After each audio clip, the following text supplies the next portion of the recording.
तो हमने जैसा कहा कि पुरातात्विक दृष्टि से वैदिक काल में कोई नगरीय सभ्यता दिखाई नहीं दी थी, तो ग्रामीण संस्कृतियां ही थी। 6ठी शताब्दी ईसा पूर्व से हमको नगरीय सभ्यता के लक्षण उत्तर भारत में मिलते हैं। और एक बहुत रोचक अभी उद्घाटन हुआ है दक्षिण भारत में, मदुरई के पास एक क्षेत्र मिला वैगई नदी के पास। अभी ये बहुत 10-15 साल के बीच का उत्खनन है, जहां पर तमिल संस्कृति का एक नगर मिला है पूरा समानांतर।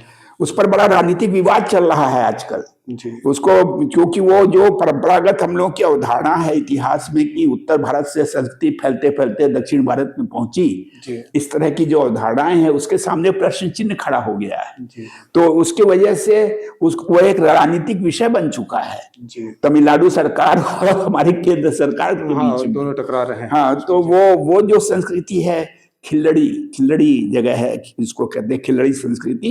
बकायदा 6th सेंचुरी बीसी का नगर मिल गया, और हमारा 6th सेंचुरी बीसी में उत्तर भारत में भी नगर मिल रहे हैं। ग्राफिटी मिली है, यानी 2-3 अक्षरों के संकेत मिले हैं। हम आपसे कह रहे थे कि लिपि का तो विकास होना शुरू हुआ था, तो समानांतर रूप से हमको दक्षिण में लिपि का विकास हो रहा है। कल अगर कुछ ज्यादा और चीजें मिले तो शायद ये कहना होगा कि ब्राह्मी उत्तर में नहीं दक्षिण में विकसित हुई थी, और क्रमशः उसके रूपांतरण उत्तर भारत में हुए थे।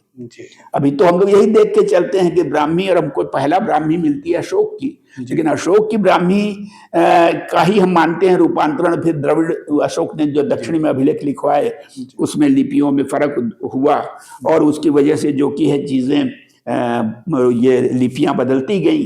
पाठ्य कालों में ब्राह्मी, हर एक काल की ब्राह्मी थोड़ी भिन्न होती चली गई, हर क्षेत्र की ब्राह्मी भिन्न होती चली गई।